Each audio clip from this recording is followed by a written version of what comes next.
Om Namo Venkatesaya. Welcome to TTD latest updates. ఈ రోజు అనగా ఫిబ్రవరి 9వ తేదీ సోమవారం రోజున తిరుమలలో భక్తుల రద్దీ అయితే కొనసాగుతూ ఉంది.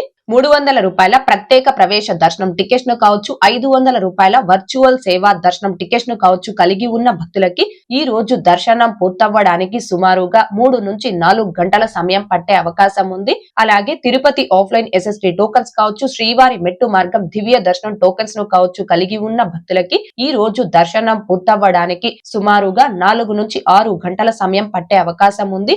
ఈ రోజు ఉదయం 6 గంటల సమయానికి శ్రీవారి ధర్మ దర్శనం అంటే ఎటువంటి టోకన్స్ లేకుండా స్వామి వారిని ధర్మ దర్శనం చేసుకోవడానికి వచ్చినటువంటి భక్తులు వైకుంఠం క్యూ కాంప్లెక్స్ 2 లోని 18 కంపార్ట్మెంట్ లో దర్శనం కోసం వేచి ఉన్నారు. ఇలా వేచి ఉన్నటువంటి భక్తులకే దర్శనం పూర్తవ్వడానికి సుమారుగా 8 గంటల సమయం పట్టే అవకాశం ఉంది. ఇక ఈ రోజు ఎటువంటి దర్శనం టోకన్స్ లేకుండా నేరుగా తిరుమలకు వచ్చి స్వామి వారిని ధర్మ దర్శనం చేసుకోవడానికి కొత్తగా ఈ రోజు ఎవరైతే ఫ్రీ దర్శనం క్యూ లైన్ లో జాయిన్ అవుతారో ఆ భక్తులకి దర్శనం పూర్తవ్వడానికి సుమారుగా 10 నుంచి 12 గంటల సమయం పట్టే అవకాశం ఉంది.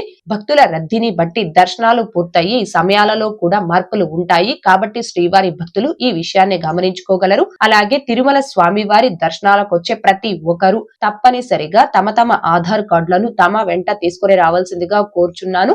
ఇక నిన్న అనగా ఫిబ్రవరి 8వ తేదీ ఆదివారం రోజున 81,894 మంది శ్రీవారి భక్తులు స్వామివారిని దర్శనం చేసుకోగా 24,754 మంది శ్రీవారి భక్తులు స్వామివారికి తలనీలాలను సమర్పించుకున్నారు. అలాగే 3,91,00,000 రూపాయలు భక్తులు కానుకల రూపంలో స్వామి వారికి హుండీలో సమర్పించుకున్నారు.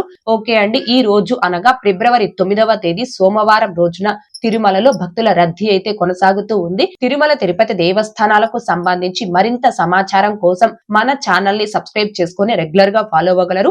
అండ్ మన ఛానల్లోని వీడియోస్ ని తప్పకుండా లైక్ చేసి షేర్ చేయాల్సిందిగా కోరుచున్నాను. ఓం నమో వెంకటేశాయ. Thanks for watching.